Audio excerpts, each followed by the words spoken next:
नमस्कार दोस्तों, मैं सुमित रेडार आज आपके अपने चैनल रेडार डेली अपडेट में आपका स्वागत करता हूं। तो आज मैं एक अच्छे और इंटरेस्टिंग टॉपिक के साथ आपकी ये वीडियो शुरू करने वाला हूं और ये टॉपिक जिन पर रहेगा उन्होंने अपने जीवन में बड़ा ही स्ट्रगल सहन किया है, जिनका नाम है डॉक्टर भीमराव रामजी अम्बेडकर। मैं इनके बारे में आज आपको इनके जीवन से रिलेटेड घटनाएँ और एग्ज़ाम से रिलेटेड बातें बताऊँगा। तो आपकी ज़्यादा मिनट नहीं लूँगा, 5 से 7 मिनट में आपको इनके बारे में कुछ ऐसा जो आपके एग्ज़ाम में टच करे वो आपको बताने की कोशिश करूँगा।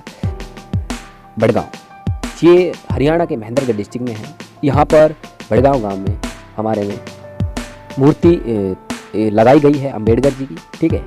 और उस मूर्ति लगाने के पीछे उनकी विचारधारा को ज़्यादा लोगों तक पहुँचाना है। तो इसी वजह से मैं आपको कुछ झलक दिखाने की कोशिश करूंगा। इस वीडियो को आप ध्यान से सुनें और अपने जीवन में अंबेडकर जी से कुछ बातें अपने जीवन में उतारने की कोशिश करें।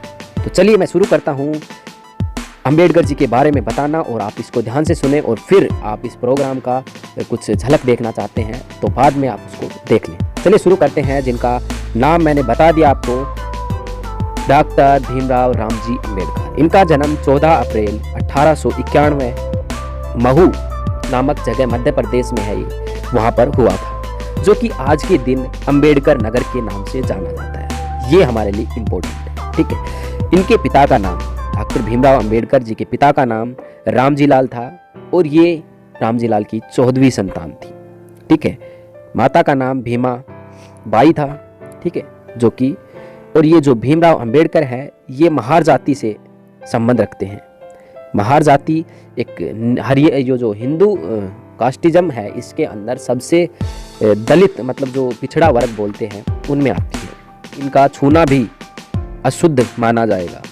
ये ऐसे सोसाइटी से निकलकर इन्होंने चार सब्जेक्टों में अपनी थीसिस में PhD अपनी पूरी की है। भीमराव अम्बेडकर बचपन में अपने पिता से जिद कर बैठते हैं क्योंकि दलितों को पढ़ने का अधिकार नहीं होता है।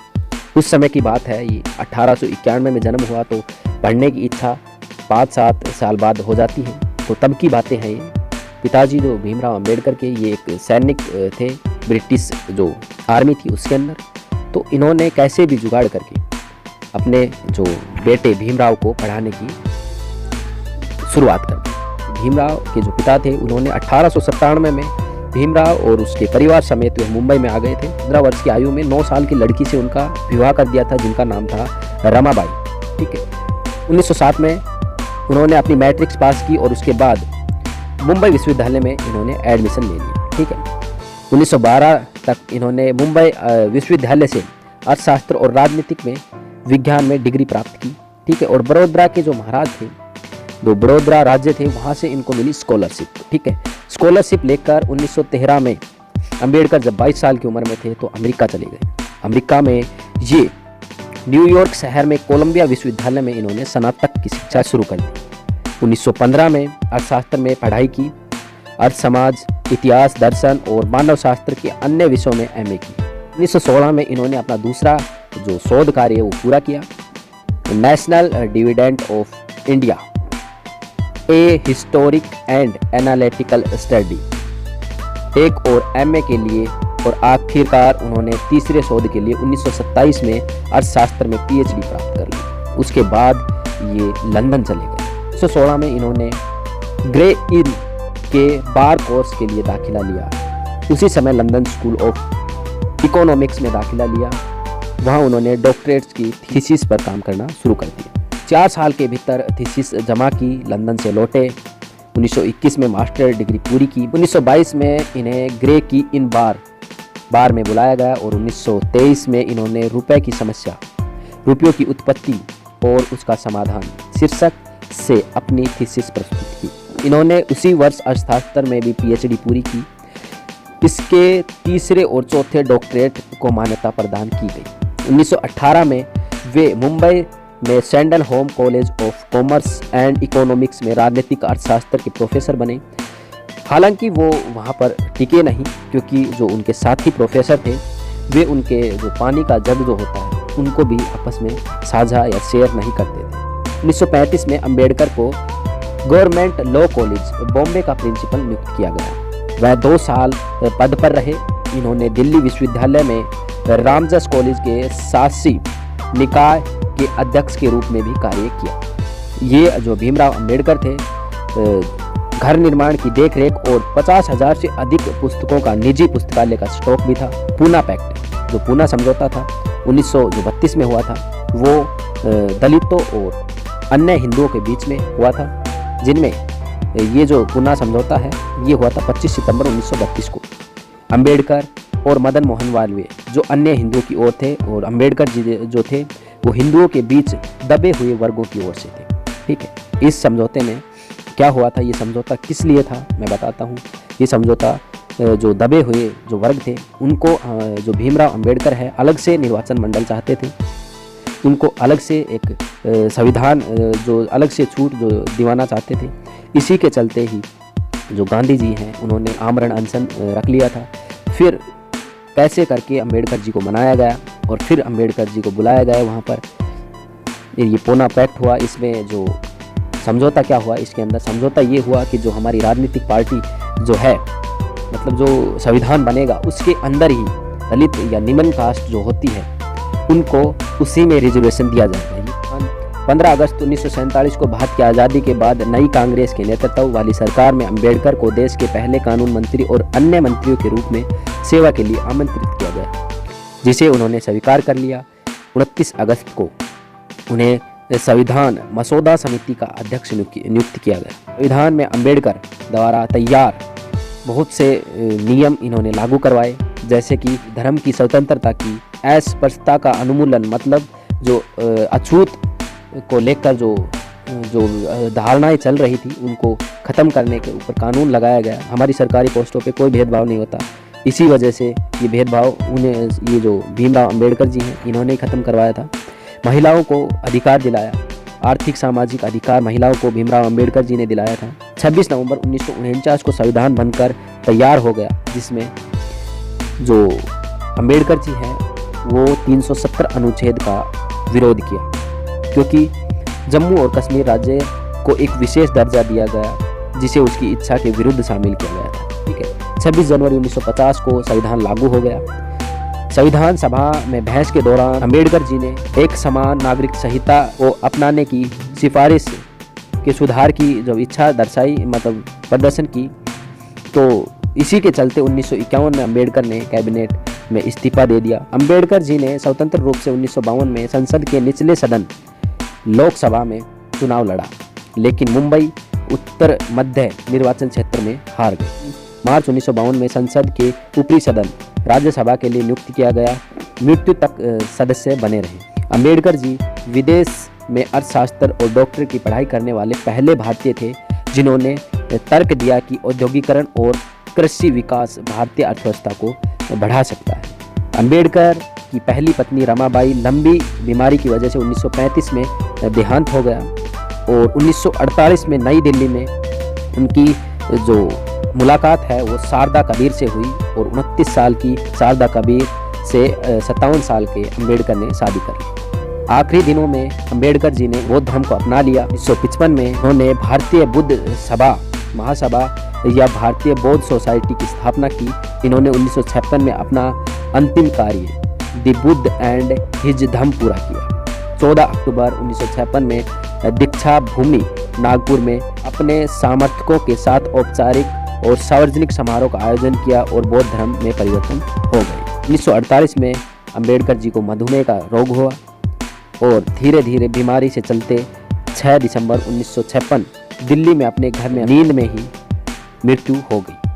7 दिसंबर को दादर चौपाटी समुद्र तट, इसको चैत्य भूमि कहते हैं, जिसमें बौद्ध दाह संस्कार का आयोजन किया गया, जिसमें आधा मिलियन दुखी लोग शामिल थे। भीमराव अंबेडकर की जो ये कहानी है, चलिए एग्जाम की जो बातें थी वो ख़त्म। अब जो इन्होंने संघर्ष किया, हमारे कुछ पार्टिसिपेट करने वाले से हम सुनते हैं कि वो इनके बारे में क्या क्या बताते हैं। वीडियो आपको अच्छी लग रही है तो वीडियो को लाइक शेयर कर दें, चैनल को सब्सक्राइब कर लें। धन्यवाद।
ढूंढती थी किलकारियां कभी गली मोहल्लों में, आज क्यों खोई हुई है किलकारियां गहरे ख्यालों में। खुशहाली के इस आलम में क्यों सिसकता है मासूम बचपन। शब्दों पर ध्यान दीजिए। खुशहाली के इस आलम में क्यों सिसकता है मासूम बचपन। इस सिसकते मासूम बचपन को मैं सीने से लगाना चाहता हूं। हर प्रश्न हर समस्या का बस तुमसे मैं ये उत्तर जानना चाहता हूं। हाँ, अब मैं वो रीत बदलना चाहता हूं, मैं वो रीत बदलना चाहता हूं। वही बात ये बच्चे अभी लेकर आ रहे हैं अपनी एक प्रस्तुति में। किस प्रकार से अपनी भाव अभिव्यक्ति देते हैं। कोई धमकाने को आए उल्टा धमका देना, कोई धमकाने को आए उल्टा धमका देना, कोई तुमको आंख दिखाए तो आंख दिखा देना, कोई तुमको आंख दिखाए तो आंख दिखा देना, आंख दिखा देना। हम भीमराव के बच्चे हैं उनको समझा देना, हम भीमराव के बच्चे हैं उनको समझा देना, समझा देना। वो संविधान निर्माता पहचान बता देना, वो भारत भाग्य विधाता उनको बतला देना, उनको बतला देना। हम भीमराव के बच्चे हैं उनको समझा देना, हम भीमराव के बच्चे हैं उनको समझा देना, उनको समझा देना। जय भीम जय भीम जय भीम जय भीम जय भीम जय भीम जय भीम जय भीम। वो भीमराव जिसने है ये संविधान बनाया, वो भीमराव जिसने है ये संविधान बनाया, हमको अधिकार दिलाए और जीना हमें सिखाया, हमको अधिकार दिलाए और जीना हमें सिखाया, और जीना हमें सिखाया। वो नारी मुक्ति दाता एहसान जता देना, वो नारी मुक्ति दाता एहसान जता देना, एहसान जता देना। हम भीमराव के बच्चे हैं उनको समझा देना, हम भीमराव के बच्चे हैं उनको समझा देना, उनको समझा देना।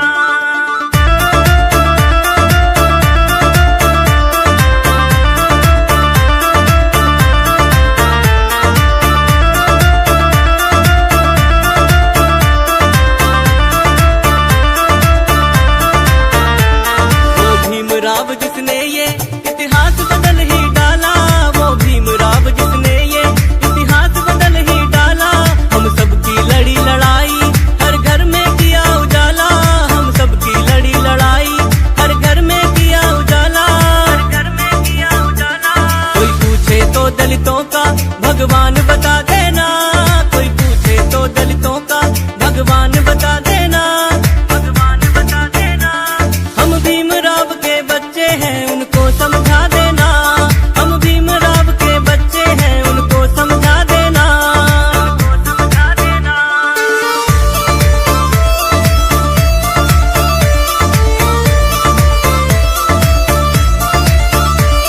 उस फूले के अनुयायी मेरे बाबा साहब थे, उस फूले के अनुयायी मेरे बाबा साहब थे। वो बुद्ध धम्म के सच्चे और बड़े उपासक थे, वो बुद्ध धम्म के सच्चे और बड़े उपासक थे, और बड़े उपासक थे। विजय सैनी के गीतों की तुम जान बता देना, विजय सैनी के गीतों की तुम जान बता देना, तुम जान बता देना।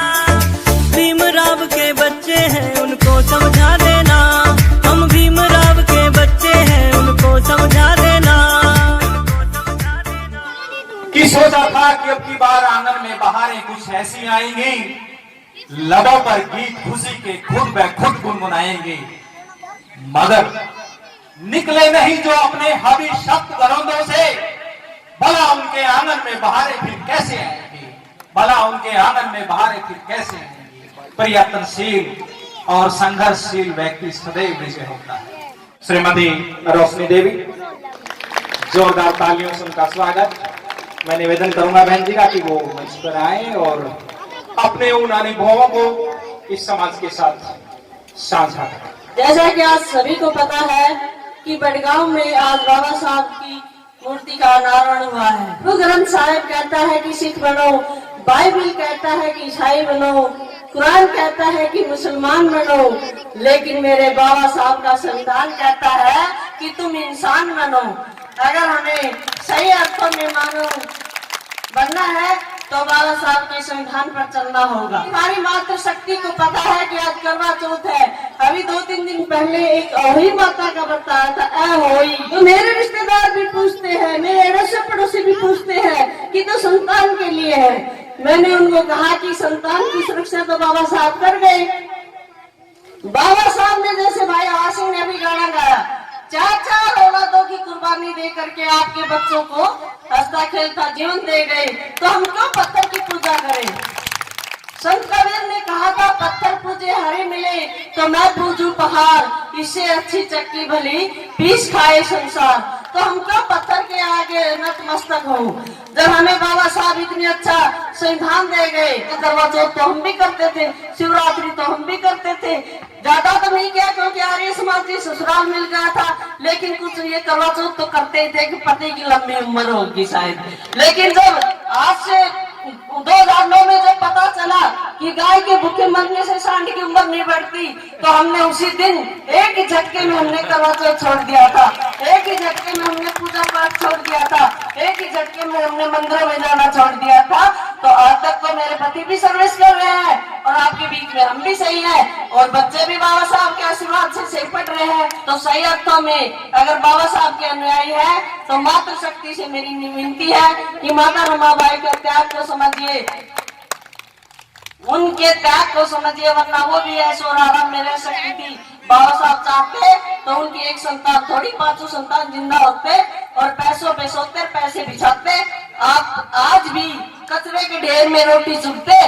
ये नहीं थे अच्छे कपड़े पहनकर मैं यहाँ बोलती या अच्छे कपड़े पहनकर आप यहाँ बैठते। इन्हीं शब्दों को के साथ अपनी वाणी को विराम देती हूँ। सभी को जय भीम, नमो बुद्धाय। प्रखर विधिवेता महान अर्थशास्त्री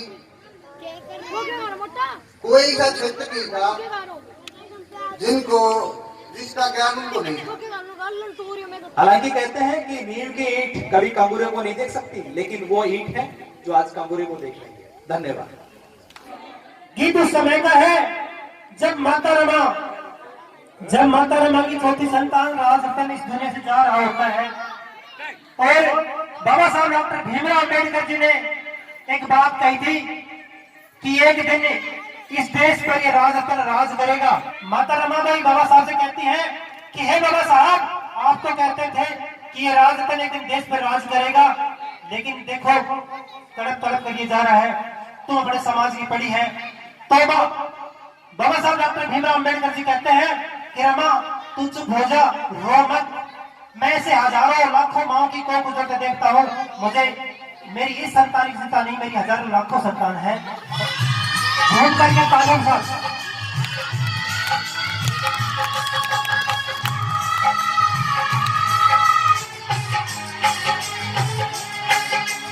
उठो सिंहासन के हकदारों, सत्ता पर छा जाओ, सपना बाबा साहब का था, ताज रतन बन जाओ, ताज रतन बन जाओ, तुम राज रतन बन जाओ, सब राज रतन बन जाओ, सत्ता पर तुम छा जाओ।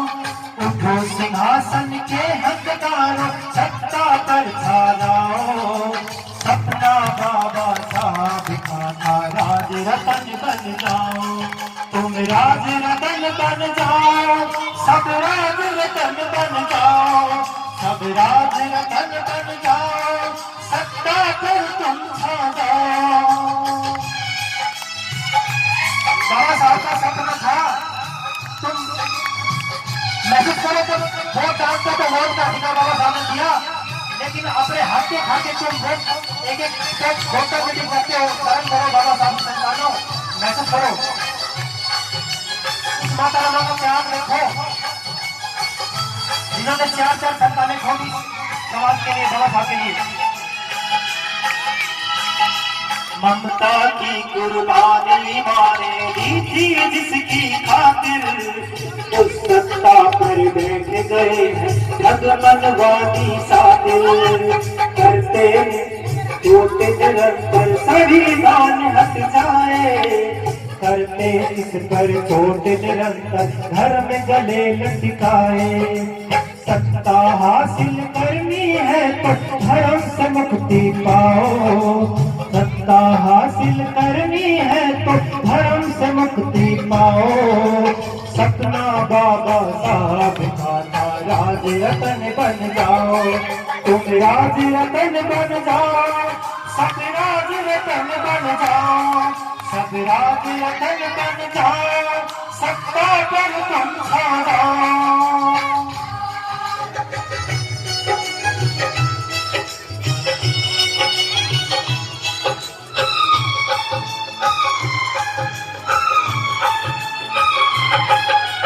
सामाजिक सत्ता से होगा हासिल तुम्हें सिंहासन मोदी बनोगे तो दुश्मन का खत्म जातीय शासन छोड़ के सारे धर्म कांड इस धन को तुम्हें बचाना अच्छी शिक्षा अच्छा भोजन बच्चों को दिलवाना घर का मंदिर हटवा करके पुस्तक वहाँ लगाओ घर का मंदिर हटवा करके पुस्तकालय बनवाओ सपना बाबा साहब का था राज रतन बन जाओ तुम राज रतन बन जाओ सब राज रतन बन जाओ सब राज रतन बन जाओ सत्ता पर तुम छा जाओ उठो सिंहासन के हकदारों सत्ता पर छा जाओ सपना बाबा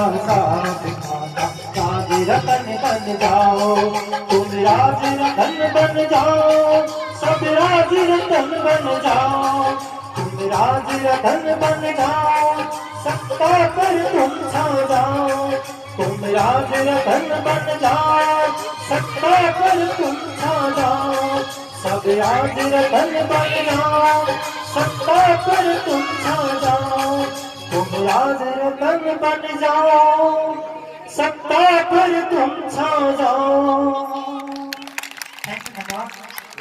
मैं एक छोटा सा मैसेज देने के लिए आपके पास आया हूँ कि ज्ञान के सागर तो आज हमारे पास है।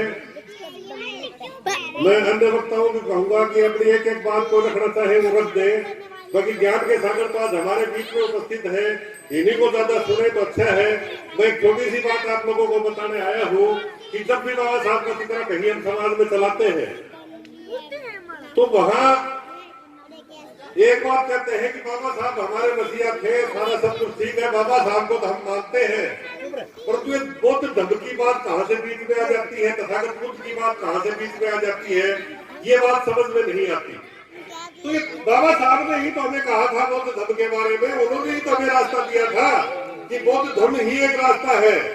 और बौद्ध धर्म के बारे में यदि मैं कहूँ कि आज जैसे बहन जी ने भी बताया था कि आज हम जिस व्यवस्था में जी रहे हैं, जिन लोगों की हम पूजा कर रहे हैं, यदि उनकी बात हमें करूं तो वो तो सारा का सारा हमारे ऊपर एक पाप रखा हुआ है, हमें गुलामी बनाने का एक रास्ता रखा हुआ है।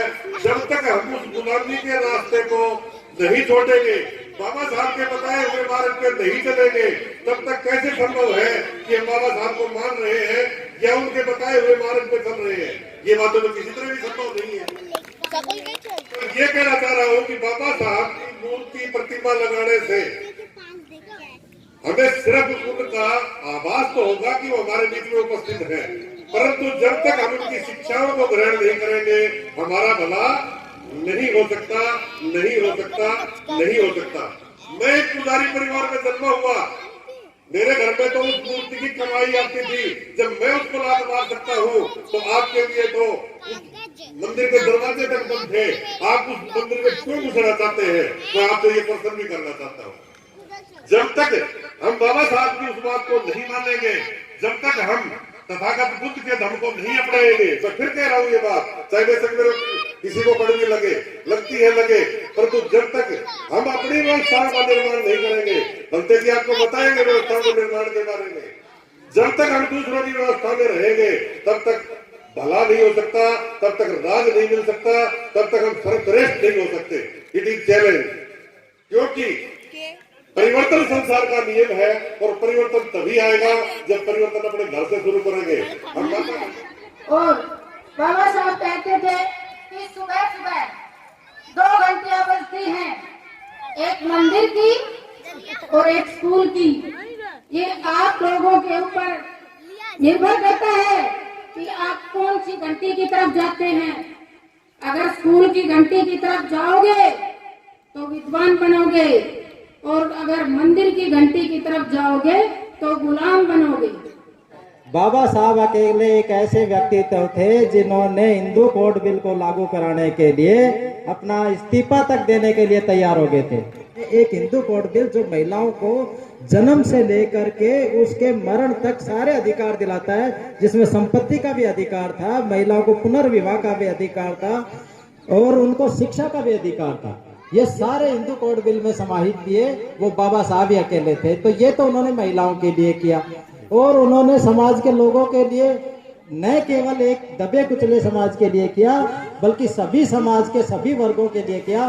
वो था काम की स्वतंत्रता का अधिकार, कि कोई भी व्यक्ति कोई भी काम कर सकता है, जो वर्ण व्यवस्था का सबसे बड़ा कमी थी।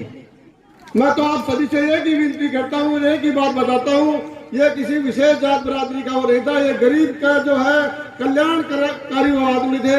इन्होंने अपना पूरा जीवन बलिदान कर दिया गरीबों के प्रति, और हमारा सभी का फर्ज बनता है इस महान विभूति की हमें सदा सदा हम इसको याद करते रहे समय समय पर। और जो हमारे यहाँ पर सभी जो पधारे, हमारे गांव की शोभा बधाई, इस प्रोग्राम की शोभा बधाई यहाँ पधारे, तो मैं सभी का गांव की तरफ से, मैं मेरी तरफ से, कमेटी की तरफ से बहुत बहुत धन्यवाद करता हूँ। जय भीम, जय भारत। बहुत महत्वपूर्ण दिन है कि आपने अपने गांव में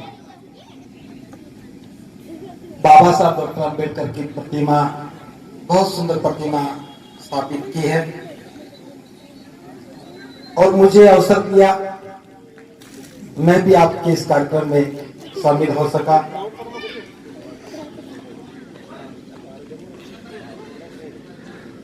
ये मेरा अपना क्षेत्र है। बहुत लंबे समय के बाद मुझे एहसास हुआ कि मैं अपने गांव में आया हूं। क्यों? जब से मैं भिक्षु बना हूं, गांव में नहीं गया हूं, लेकिन आप लोगों ने मुझे नजदीक बुला लिया। मैं कोई चीफ गेस्ट नहीं हूं, आपने अवसर दिया एक काम करने के लिए, वो तो मात्र एक बहाना है। आपने बाबा साहब की प्रतिमा लगाई, ये बहुत महत्वपूर्ण है। यद्यपि बहुत सारे वक्ताओं ने एक एक करके बहुत सारी बातें बताई, और सबसे अच्छी बात जो मुझे लगी कि आयोजकों ने महिलाओं के साथ यह इंसाफ किया। जितने पुरुष मंच पर आए उतनी महिलाएं भी मंच पर आई, इसके लिए मैं आपको साधुवाद देता हूं। और विशेष रूप से साधुवाद बड़गांव गांव के सरपंच विक्रम सिंह यादव जी को, कि उन्होंने एक महती भूमिका अदा करके बाबा साहब की प्रतिमा को स्थापित करने में महत्वपूर्ण योगदान दिया। मैं जो बात करना चाहता हूं, आप लोगों ने एक बात देखी होगी कि जो आपने चाहा सो हुआ। आपको लगा कि गांव में बाबा साहब की प्रतिमा लगनी चाहिए, पहले आपके मन में विचार आया, फिर आपको उसने उस विचार को व्यवहार में उतारा। चाहे उसके अग्रणीय कोई भी हो, चाहे उसके प्रेरणा स्रोत कोई भी हो, आप लोगों ने धन दिया, और धन दिया तो मूर्ति का निर्माण हो गया। आप में एक सामर्थ्य है, आप जो धन कमाते हैं उससे आप जो चाहे निर्माण कर सकते हैं। मूर्ति की आवश्यकता थी, आपने मूर्ति बना ली, लेकिन ये काम अभी अधूरा है। आप सोचते होंगे कि गांव में मूर्ति लग गई और हमारा काम पूरा हो गया। यद्यपि साधुवाद के पात्र हैं, महेंद्रगढ़ जिले में प्राय इस प्रकार के काम नहीं होते हैं और मुझे मालूम भी नहीं है, क्योंकि मैं बहुत लंबे समय से इस क्षेत्र से दूर रहा हूं। फिर भी आपने एक अच्छी पहल की है। चूंकि मुझे बुलाया है तो मैं इस पहल को और आगे करना चाहता हूं।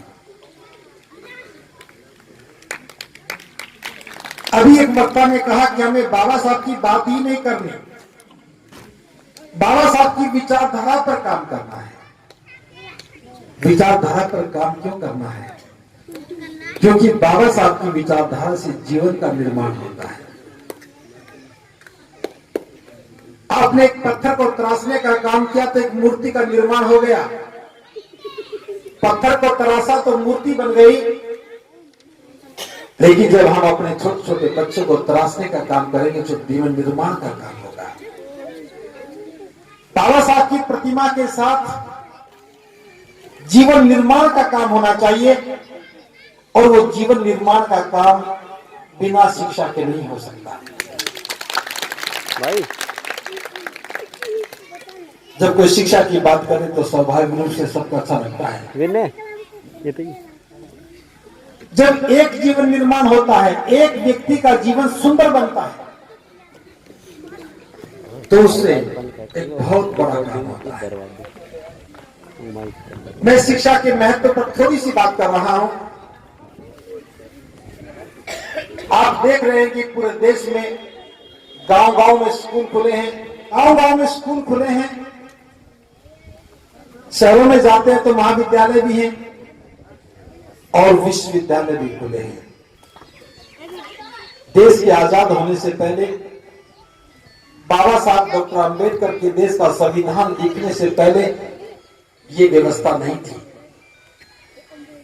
शिक्षा तो थी, लेकिन चंद लोगों के पास थी।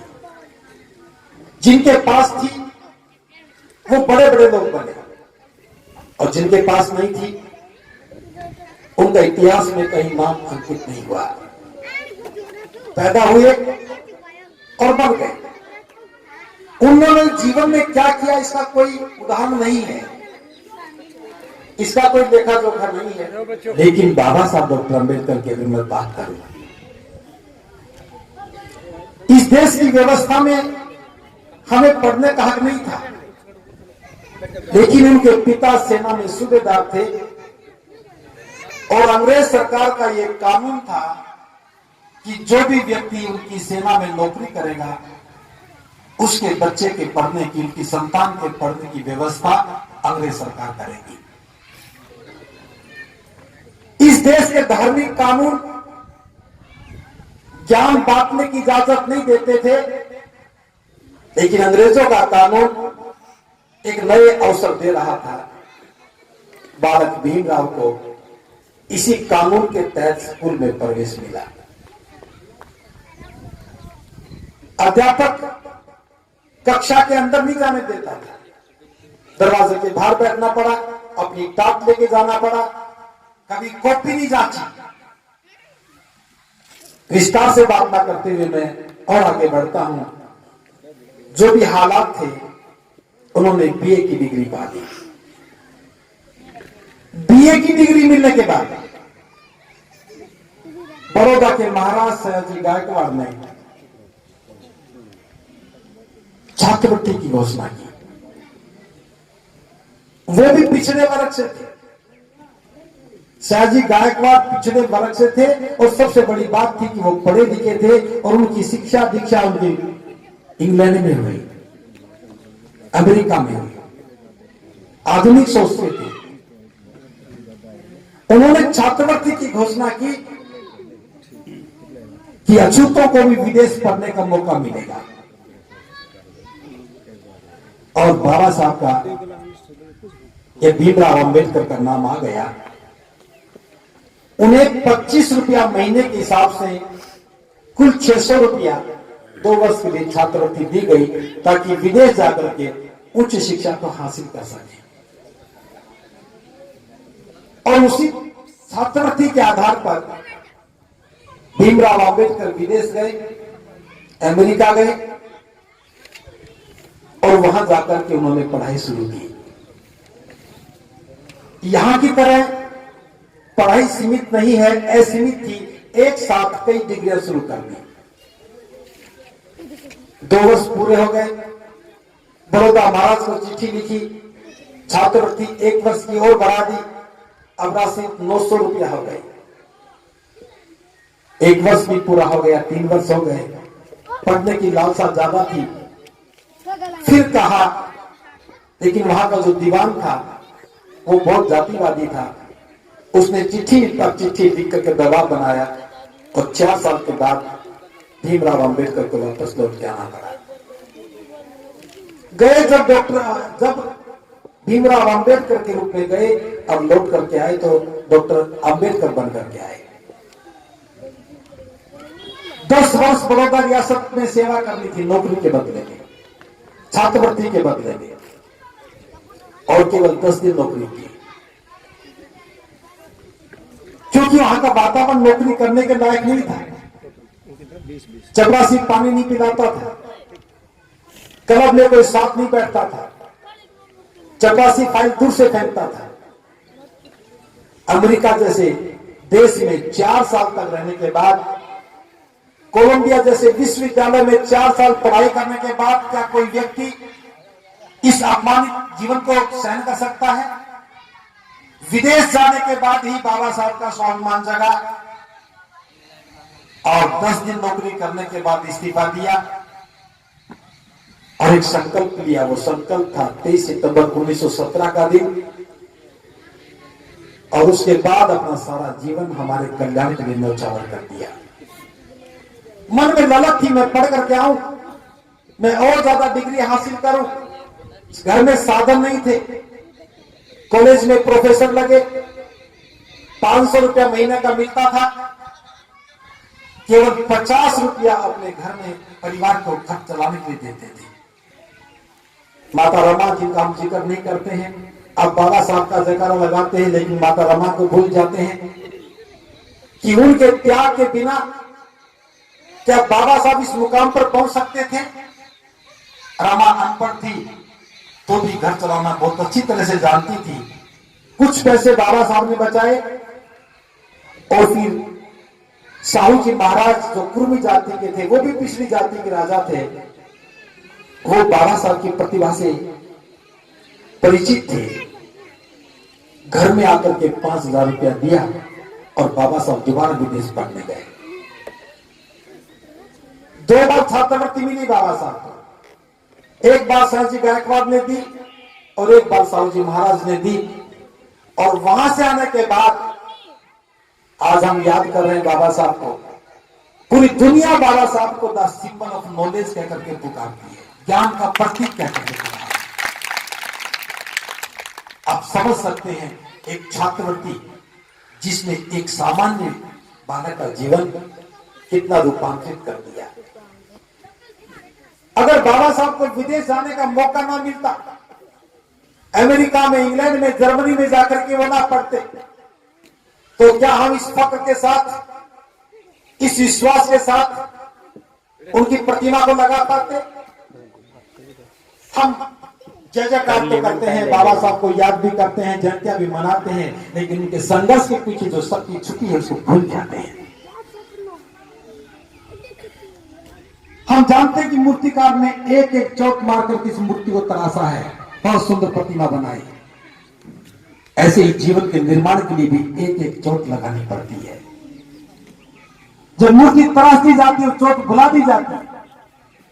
कितने संघर्षों के बाद बाबा साहब को आज हम द सिंबल ऑफ नॉलेज कह पाए।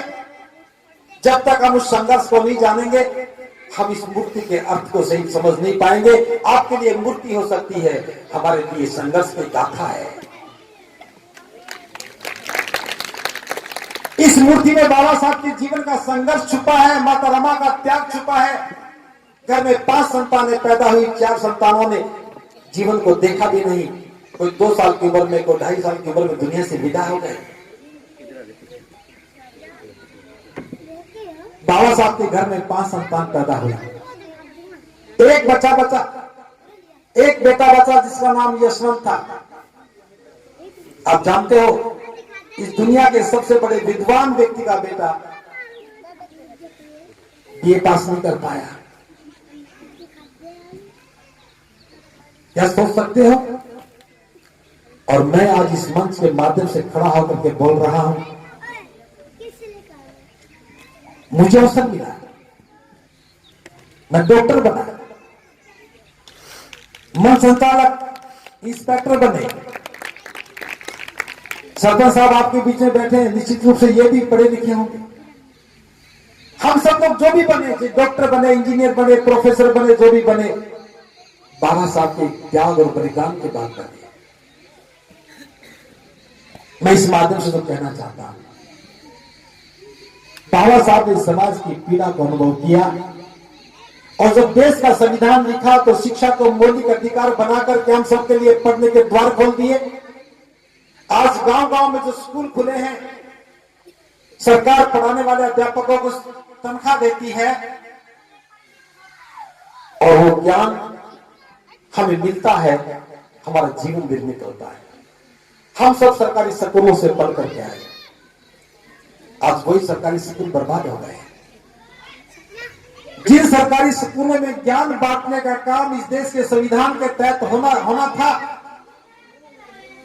आज उसमें दलिया बांटने लगी। क्या बड़गांव गांव के लोगों की डिमांड थी कि स्कूल में पढ़ने वाले बच्चों को दलिया खिलाया जाए? नहीं, कोई डिमांड नहीं। इस देश के किसी भी स्कूल ने, इस देश के किसी भी गांव ने सरकार से कभी मांग नहीं की कि हमारे बच्चे भूखे आते हैं उनको दलिया खिलाया जाए। जो नहीं मांगा वो दे दिया। जिस ज्ञान से जीवन निर्मित होना था बस वो छीन लिया। पढ़ने के बाद समझदार बनना चाहिए था, लेकिन हम ना समझ बन गए। सरकारी स्कूलों में पढ़ाई नहीं होती, ये हर बुद्धिमान व्यक्ति कहता है। सरकारी स्कूलों में अच्छे पढ़ाई नहीं है, आप समझदार हो गए, बच्चों को वहां से निकाल दिया, अपने बच्चों को कहीं और भेज दिया। इन सरकारी स्कूलों में पढ़ने वाले बच्चे किनके हैं? हो सकता है कि आपका सीधा संबंध ना हो। मैं इस गांव में खड़े होकर कह सकता हूं, इस गांव का हर बच्चा हमारा बच्चा है, हमारे पड़ोस का बच्चा हमारा बच्चा है। उनका कोई गुनाह नहीं है जिनके पास पैसे नहीं है। बाबा साहब को अवसर मिला, ज्ञान को हासिल किया। भले ही बड़ौदा महाराज के 10 साल नौकरी नहीं कर पाए, लेकिन मुझ जैसे, आप जैसे लाखों लोगों को इस देश की सेवा करने का मौका दे दिया। उन्हें पढ़ने का मौका मिला, हमें नौकरियां दे दी, हमें नौकरी मिली, पैसा मिला। हमारी जिम्मेदारी थी कि हम अपने बच्चों को अच्छा पढ़ाएं। निश्चित रूप से आप अपने बच्चों को अच्छा पढ़ा रहे होंगे, लेकिन क्या उस तनख्वाह से, उस आमदनी से केवल आप अपने ही बच्चों का ख्याल करेंगे? अगर बाबा साहब भी हमारे जितने समझदार हो जाते तो मैं फख्र के साथ कह सकता हूं, उनका बेटा यशवंत न जाने क्या बना होता और हम लोगों को शिक्षा का आभास तक नहीं हो पाता। आज भी हम पशुओं का जीवन जीते, आज भी अज्ञानता के दलदल में फंसे रह करके खेत खलिहान में पड़े होते। एक व्यक्ति के प्रयास से इस देश के करोड़ों लोगों का जीवन बदल गया और आज हमारा प्रयास केवल मूर्ति लगाने तक सीमित हो गया। हमें सोचना चाहिए जीवन निर्माण के लिए क्या करना होगा। अगर सरकार ने स्कूल में दलिया खिलाने का काम किया तो क्या हम खाते रहे? क्या अपने बच्चों को बिना पढ़ाई के रहने दें? सरपंच साहब बैठे हैं, मैं इनसे भी कहना चाहूंगा, निश्चित रूप से आपने जो काम किया वो ऐतिहासिक काम है, एक प्रेरणा स्रोत का काम है। बाबा साहब की प्रतिमा को देख करके हमें प्रेरणा मिलती है। बस इसी प्रांगण में 2 कमरे और बना दो।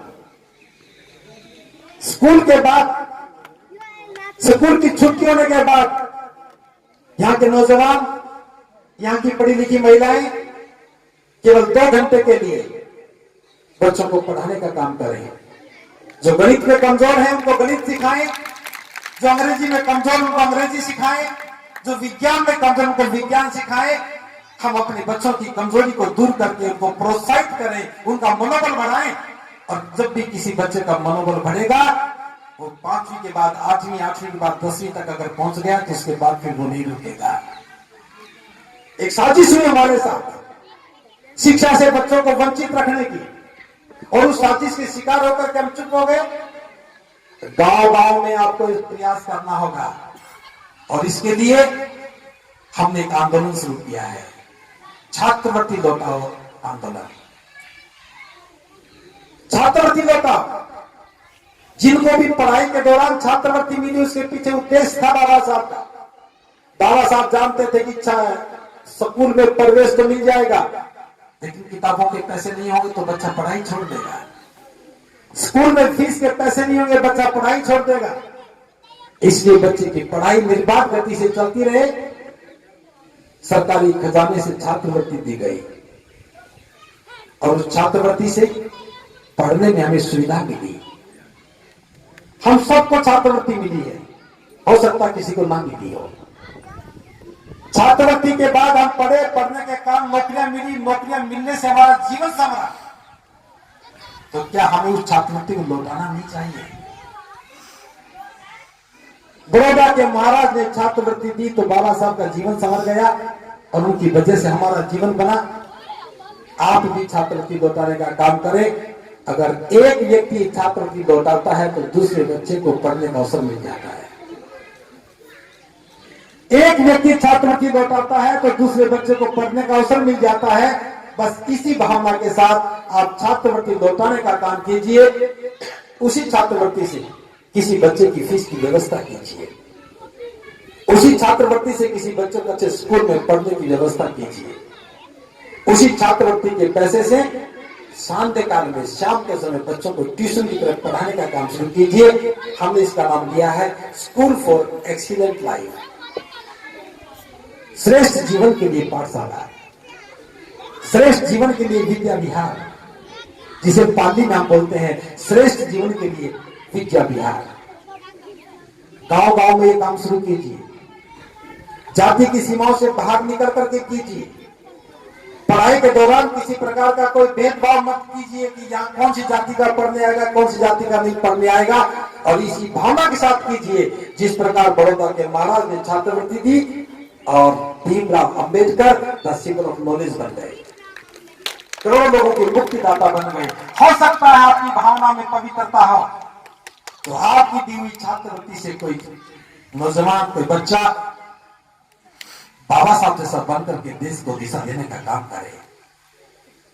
कितनी बड़ी संभावना है।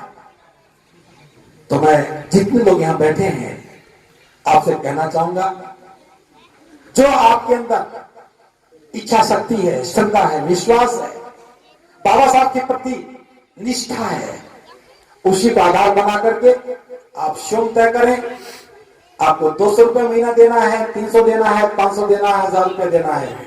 बस छात्रवृत्ति को लौटाओ और इसी बड़गांव गांव में सांझ के समय अपने बच्चों को अपने हाथों से पढ़ाने का अभियान शुरू करो, ताकि हम अपने बच्चों की कमजोरी को दूर करके उनका मनोबल बढ़ाएंगे। वो भी देश की मुख्य धारा में, ज्ञान की मुख्य धारा में आगे बढ़ करके अपना जीवन निर्माण करेंगे और दूसरों को प्रेरणा का स्रोत बनेंगे। इसलिए छात्रवृत्ति लौटाओ अभियान की मैं बात कर रहा हूं। दूसरी बात, अगर हम बाबा साहब को समझ रहे हैं, मैं देख रहा था कि बहुत सारी पीड़ा है वक्ताओं में, बहुत कुछ कहना चाहते हैं लेकिन समय की प्रतिबद्धता रहती है, मंच ज्यादा बोलने की इजाजत नहीं देता। मुझे तो मौका मिला है, आप लोगों ने विशेष स्टेटस दिया तो मुझे मौका मिला, मैं ज्यादा बोल सकता हूं, लेकिन जिनको यह अवसर नहीं मिलता वो ज्यादा नहीं बोल सकते। सबके मन में पीड़ा है, हम और बोले, बोलना चाहिए, बोलने से लोग सुनते हैं, सुनेंगे तो कुछ करेंगे। लेकिन एक बात जो मैं कहना चाहता हूं, मुझे लगता है महेंद्रगढ़ जिले के लोगों ने बाबा साहब को ठीक से नहीं समझा। अभी हमारी महिला वक्ताओं ने कहा होई का व्रत था, उसका व्रत करने से संतान कर रहा था। करवा चौथ का व्रत करने से पति की उम्र लंबी होती है।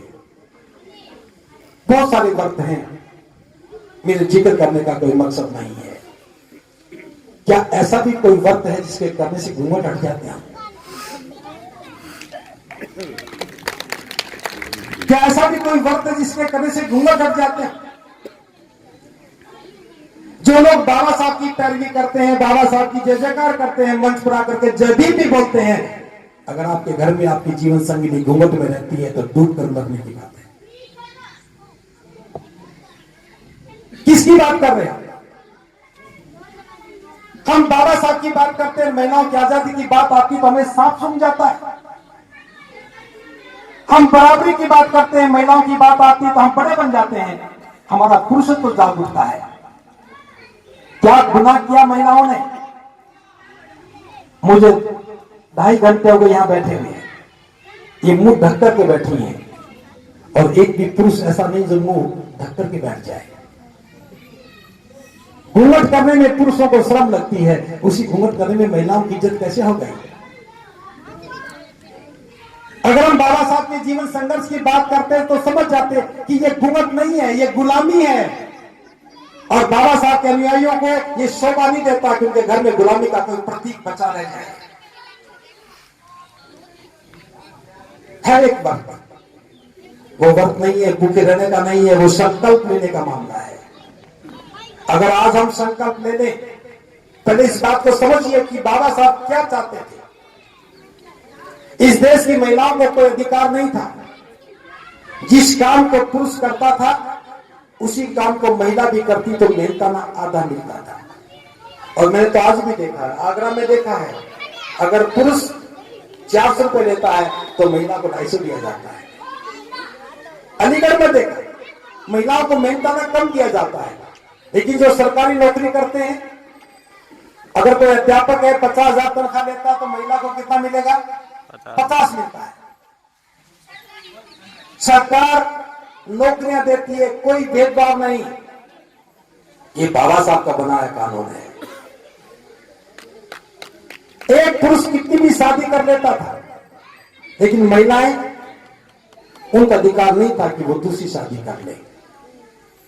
किसी का पति मर जाता तो महिला को या तो सती होना पड़ता था, जल के मरना पड़ता था, या फिर सारी उम्र उसे विधवा रहना पड़ता था। अगर किसी की पत्नी मर जाती तो चिता की आग भी ठंडी नहीं होती थी, दूसरी शादी के चर्चे शुरू हो जाते थे। हमारे सामने की बात है। अगर कोई पति अपनी पत्नी को तलाक दे दे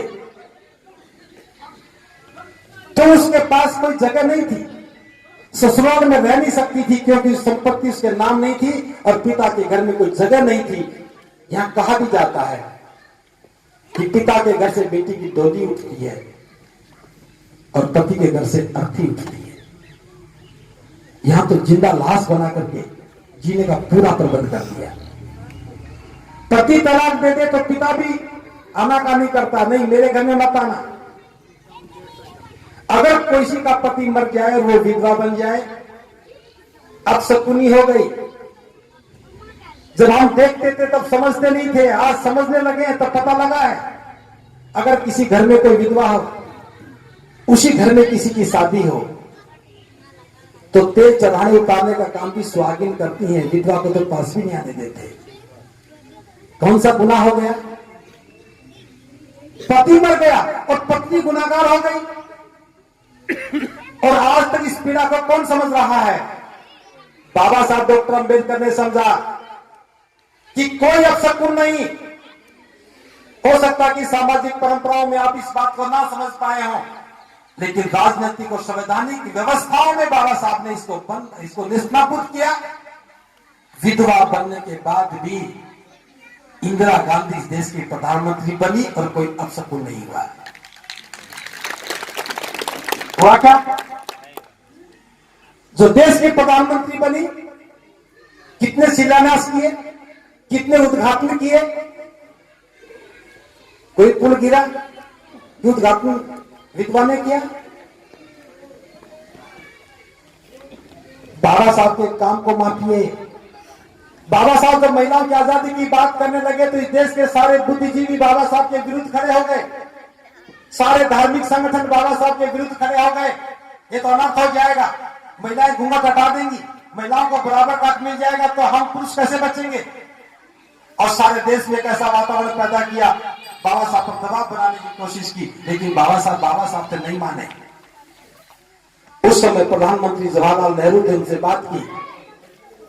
जवाहरलाल नेहरू ने कहा कि मैं इस प्रस्ताव पर साथ दूंगा, लेकिन जो ही लोकसभा में प्रस्ताव रखा गया जिसको हिंदू कोड बिल का नाम दिया गया, नेहरू ने अपनी बात पर टिक नहीं पाए, प्रस्ताव गिर गया।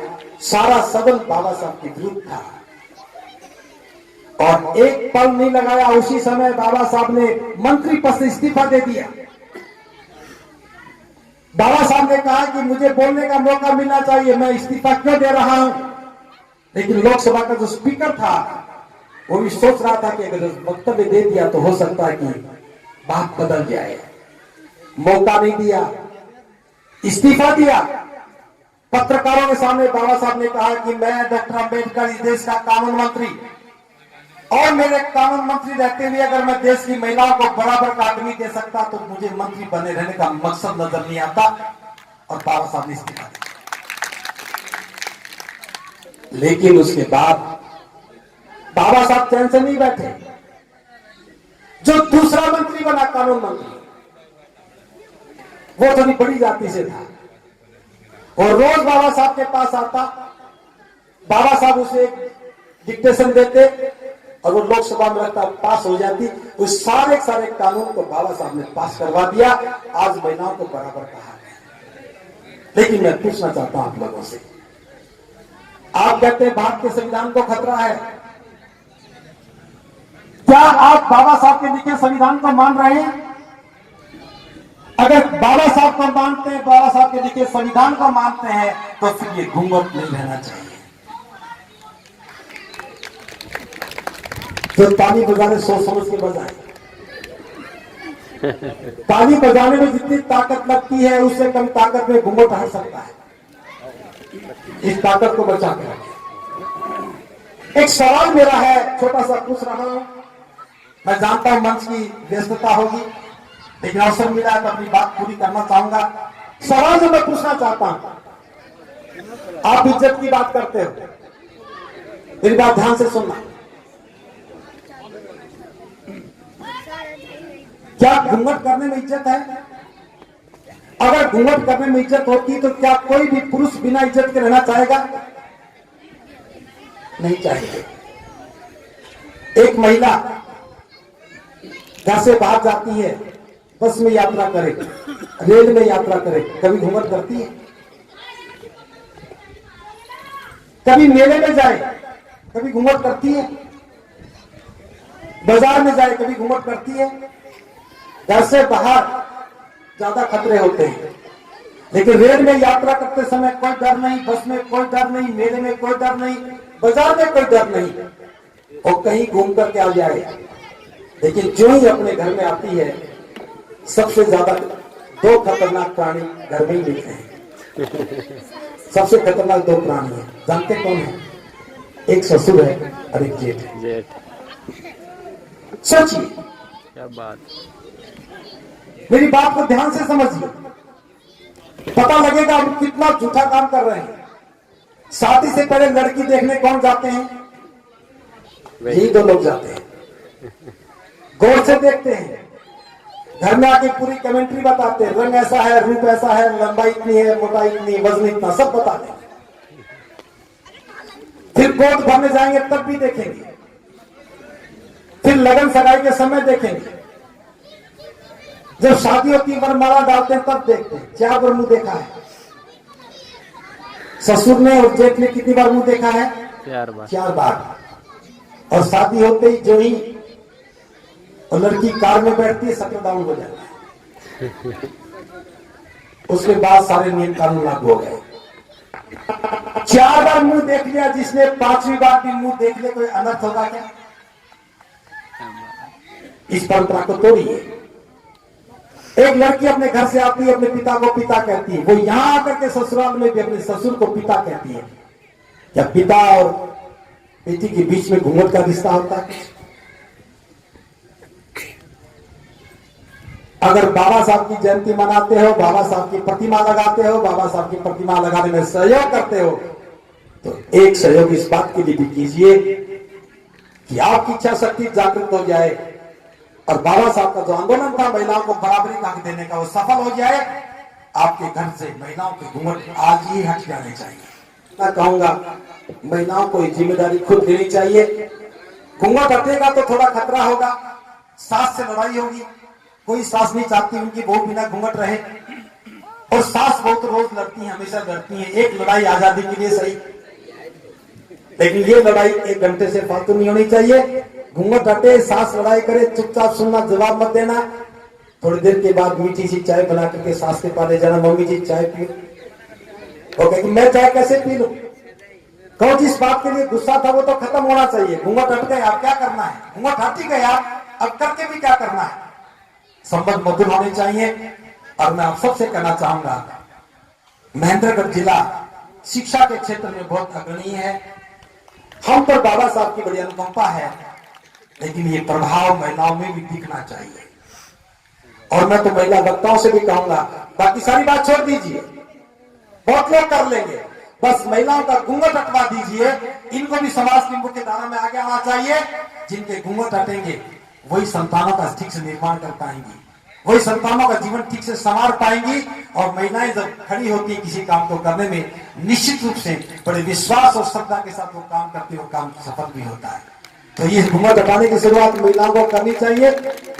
आप लोग बिना घूंघट के बैठी हैं, मुझे अच्छा लग रहा है, बिना घूंघट के भाषण दिया अच्छा लग रहा है, लेकिन बुलाना मेरा बनता है। आप बिना घूंघट के रहें, बाकी महिला घूंघट में रहें, तो दोस्त तो आपका भी है। छोटी सी घटना मुझे याद आ रही है, बहुत महत्वपूर्ण घटना है, 2500 वर्ष पुरानी घटना है। एक बार बुद्ध सावधि में ठहरे हुए थे, जिसे हम श्रावस्ती बोलते हैं। एक मोगलैन नाम का व्यक्ति बुद्ध के पास आया। बहुत विद्वान था, सूझबूझ वाला था, मन में बहुत सारे सवाल थे। उसने बुद्ध से अपनी शंकाएं रखी और बुद्ध ने हर शंका का निराकरण किया। जब सारी बातें हल हो गई, अंत में मोगलैन ने कहा, हे तथागत, मैं देख रहा हूं आपकी देशनाओं को सुनकर कुछ लोगों का जीवन तो बदल गया, लेकिन कुछ का तो बिल्कुल भी नहीं बदला। क्या कारण है कि तथागत दुनिया में सबसे बड़े विद्वान हैं, सबसे बड़े मार्गदर्शक हैं, दुनिया के शास्त्रा हैं, तथागत के बराबर दूसरा दुनिया में कोई व्यक्ति नहीं है, तो भी कुछ लोगों का एक कल्याण हो पाया और कुछ का बिल्कुल भी नहीं हुआ। बुद्ध का जवाब देने का अपना एक तरीका था। बुद्ध ने मोगलैन से कहा, हे मोगलैन, तुम्हारे इस प्रश्न का उत्तर दूंगा, पहले जो मैं पूछता हूं तुम उसका उत्तर दो। बुद्ध ने पूछा, हे मोगलैन, क्या तुम सावधि से राजगृह जाने का मार्ग जानते हो? मोगलैन ने कहा कि तथागत, मैं तो राजगृह का रहने वाला हूं, कई बार आया हूं, गया हूं, इस मार्ग को अच्छी तरह से जानता हूं। बुद्ध ने कहा, हे मोगलैन, कोई व्यक्ति तुम्हारे सामने आए और वो तुमसे राजगृह जाने का मार्ग पूछे और तुम उसे कहो कि यहां से पूर्व दिशा में आगे बढ़ो, एक निश्चित दूरी के बाद राजगृह आ जाएगा। तुमने उस व्यक्ति को पूर्व दिशा में चलने के लिए कहा और वो व्यक्ति पश्चिम में चल पड़े, तो क्या राजगृह पहुंचेगा? मोगलैन ने कहा कि तथागत, वो तो कभी भी राजगृह नहीं पहुंचेगा। फिर बुद्ध ने कहा, हे मोगलैन, उसी समय कोई दूसरा व्यक्ति आता है, उसे भी राजगृह जाना है और वो भी तुम्ही से मार्ग पूछता है, और तुमने उसको भी ठीक वैसे ही बताया जैसे पहले वाले व्यक्ति को बताया, और जैसा तुमने बताया वो व्यक्ति वैसे ही चला। तुमने पूर्व दिशा में चलने के लिए कहा तो वो पूर्व में चला, वो तो राजगृह पहुंच जाएगा। मोगलैन ने कहा कि तथागत, निश्चित रूप से वो तो राजगृह पहुंचेगा। अब बुद्ध कहते हैं, तो मोगलैन तुम ही बताओ, तुम्हारे पास 2 व्यक्ति आए, दोनों को ही राजगृह जाना था, दोनों ने तुम्ही से मार्ग पूछा और तुमने दोनों को एक ही मार्ग बताया। एक तो राजगृह पहुंच गया और दूसरा नहीं पहुंचा। क्या कारण है कि एक ही पहुंचा और दूसरा नहीं पहुंचा? मोगलैन कहता है, हे तथागत, भला इसमें मैं क्या कर सकता हूं? मेरा काम तो मार्ग बताना था और मैंने दोनों को एक ही तरह से मार्ग बताया। चलने का काम तो उस व्यक्ति को करना था। जो ठीक से चला वो पहुंच गया, जो नहीं चला वो नहीं पहुंचा। भला इसमें मेरा क्या दोष है? बुद्ध कहते हैं, हे मोगलैन, तो इस बात से समझो, मैं किसी का मुक्तिदाता नहीं हूं, मैं किसी का मोक्षदाता नहीं हूं, मैं तो मार्गदाता हूं। लोगों को उनके कल्याण का मार्ग बता देता हूं। जो व्यक्ति मेरी बात को ठीक से सुनता है, ठीक से चलता है, उसका कल्याण हो जाता है। जो ठीक से सुनता नहीं, ठीक से चलता नहीं, उसका कल्याण नहीं होता है। प्रभु उपासक उपासिकाओं, बाबा साहब का भी यही काम है। उन्होंने हमें मार्ग बता दिया, जीवन कल्याण का मार्ग बता दिया, श्रेष्ठ जीवन का मार्ग बता दिया कि शिक्षा अच्छी हासिल करेंगे तो जीवन श्रेष्ठ बनेगा। बुद्ध के बताए मार्ग पर चलेंगे, बुद्ध के धर्म में चलेंगे तो हमारा जीवन श्रेष्ठ बनेगा। हम सुख का जीवन जिएंगे। करुणा, मैत्री, बंधुता और न्याय के आधार पर जीवन जिए। मनुष्य मनुष्य प्रेम करे, कोई छोटा बड़ा ना हो, एक व्यक्ति का दूसरे व्यक्ति के साथ अच्छा संबंध हो। अगर ये सारी बातें हमारी समझ में आ जाएं तो हम बुद्ध के अनुकंपा के पात्र बन जाएंगे और बाबा साहब जो हमें बुद्ध की शरण में ले जाना चाहते थे वहां पहुंच जाएंगे। हमारा कल्याण होगा। महिलाओं को भी बराबर का हक है और पुरुषों को भी बराबर का हक है। ये सारा हमारी आंखों के सामने होगा। बस इतना ही करना है। जिस महापुरुष का सम्मान करते हो, जिस महापुरुष के आगे अपना शीश झुकाते हो, उनके विचारों को भी जीवन में उतारने का काम करो। अगर उनके विचारों को जीवन में नहीं उतारेंगे तो हमारा कल्याण नहीं होगा। अगर आज के इस कार्यक्रम से इस गांव की महिलाओं का घूंघट हट जाए तो ये भी फक्र से कहेंगी कि हमारे गांव में मूर्ति लगी थी और वो हमारे लिए कल्याणकारी कार्यक्रम सिद्ध हुआ। और बंते जी ने जो बात बताई उससे हमारा भी जीवन का कल्याण हो गया, घूंघट हट गया और हम घूंघट से मुक्त हो गए। आपके गांव में अगर ये चर्चा शुरू हो गई तो बड़गांव के पास बड़कोदा भी है और बड़कोदे के पास न्यारी भी है, लहरोदा भी है और हो सकता है कि आपके गांव से हमारे गांव में भी हवा चली जाए। मर्दाना भी कोई ज्यादा दूर नहीं है। कहीं से भी शुरू होना चाहिए, काम शुरू होना चाहिए। मैं साधुवाद देता हूं आपकी इस पहल को। बाबा साहब की मूर्ति लगाने का मतलब है जीवन को रूपांतरित करना, जीवन को सुंदर बनाना।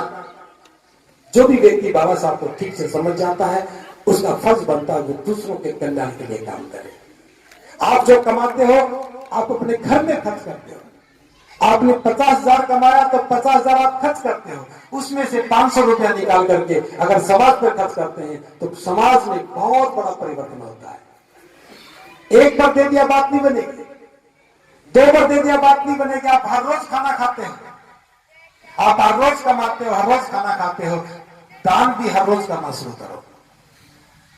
भले 1 रुपए का करें, भले 10 रुपए का करें, इस काम के लिए आप दान करेंगे तो अनंत बच्चों का जीवन संवरेगा।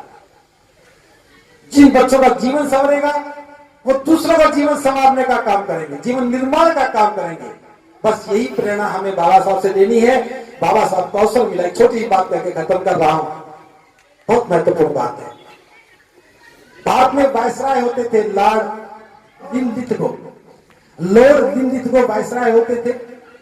उनके पास बाबा साहब गए एक मांग लेकर के, क्योंकि उन्होंने 3 लाख रुपया तिलक को दिया था स्कूल बनाने के लिए। उन्होंने काशी में स्कूल शुरू किया। 3 लाख रुपया मिला था अंग्रेज सरकार की ओर से मुसलमानों को, जिन्होंने अलीगढ़ में स्कूल शुरू किया। बाबा साहब ने कहे कि हमें भी मिलना चाहिए। हम हिंदू भी नहीं है, हम मुसलमान भी नहीं है, उस स्कूल में भी नहीं पढ़ सकते, उसमें भी जा सकते। बहुत सारी बातें हुई, मैं इतनी सी बात करना चाहूंगा। उस समय तय नहीं हुआ, आश्वासन दिया कि मैं करूंगा। बाबा साहब दोबारा मिलने के लिए गए। और बाबा साहब ने कहा, कृष्ण वायसराय, अगर आप बुरा ना मानो तो एक बात कहूं, क्या आपको लगता नहीं कि मैं अकेला पढ़ा लिखा 500 ग्रेजुएट्स के बराबर हूं, बीए पास 500 लोगों के बराबर मैं अकेला हूं? लॉर्ड लिनलिथगो ने कहा, हां सो तो है। तो बाबा साहब ने कहा, जानते हो ये मुकाम मैंने कैसे हासिल किया? उसने कहा, मैं नहीं जानता। तो बाबा साहब ने कहा कि मैंने ये मुकाम कड़ी मेहनत और कठोर परिश्रम के बाद हासिल किया है, बेहद मुश्किलों का सामना करते हुए किया है, और आज मेरे पास इतनी बड़ी योग्यता है, मैं अपनी योग्यता के बल पर शासन के किसी भी पद पर बैठ सकता हूं। मैं चाहता हूं कि जिस प्रकार से एक सैनिक किले की दीवार पर खड़े होकर के किले की रक्षा करता है, उसी प्रकार मेरे समाज का एक विद्वान, शिक्षित, पढ़ा लिखा व्यक्ति शासन के उच्च पदों पर बैठ करके हमारे गरीब और निर्ही समाज की रक्षा करे। इसलिए मैं चाहता हूं मेरे जैसे ग्रेजुएट पैदा हो। और ये बात लॉर्ड लिनलिथगो की समझ में आई, और उस समय 16 विद्यार्थियों को छात्रवृत्ति दी और 16 विद्यार्थियों को सरकारी खर्च पर विदेश पढ़ने के लिए भेज दिया गया। आप समझ सकते हो, बाबा साहब को ऐसे लोग चाहिए थे। उनमें से आप में से कितने लोग हैं? आप जो कमाते सब घर में खर्च करते हैं, कोई निर्माण नहीं हुआ। इस मूर्ति को लगने में कितने साल लग गए? आज समझ में आया, लग गई, साधुवाद। लेकिन अब इससे आगे का काम करना है। स्कूल फॉर एक्सीलेंट लाइफ के लिए काम करना है, छात्रवृत्ति लौटाने के लिए काम करना है, अपने बच्चों का जीवन खुद संवारने के लिए काम करना है, एक सुंदर लाइब्रेरी बनाने के लिए काम करना है, महिलाओं का घूंघट हटाने के लिए काम करना है, और जाति भेद की दीवारों को तोड़ करके अच्छे सुंदर समाज के निर्माण के लिए काम करना है। अगर इनमें से कोई भी काम हम कर पाए तो मैं समझता हूं मेरा आना भी सार्थक हुआ और आपकी मूर्ति लगाना भी सार्थक हुआ। बाबा साहब की प्रतिमा से प्रेरणा लेकर के बड़गांव गांव को एक नई बुलंदी को छूना चाहिए। मैं साधुवाद देता हूं, मंगल कामनाएं करता हूं समस्त आयोजकों को, इस समिति को, जिन्होंने ये अच्छी शुरुआत की है, पहल की है। इन्हीं शब्दों के साथ एक बार पुनः आप सबको साधुवाद देते हुए भावत्व सम्मान, भावत्व सम्मान।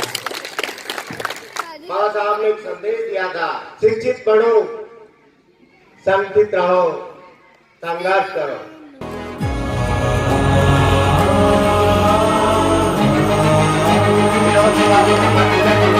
राष्ट्र संविधान का है तू ही शिल्पकार, तू ही शिल्पकार, तू ही शिल्पकार। तूने ही सिखाया है समानता का सार, समानता का सार, समानता का सार। राष्ट्र संविधान का है तू ही शिल्पकार, तूने ही सिखाया है समानता का सार।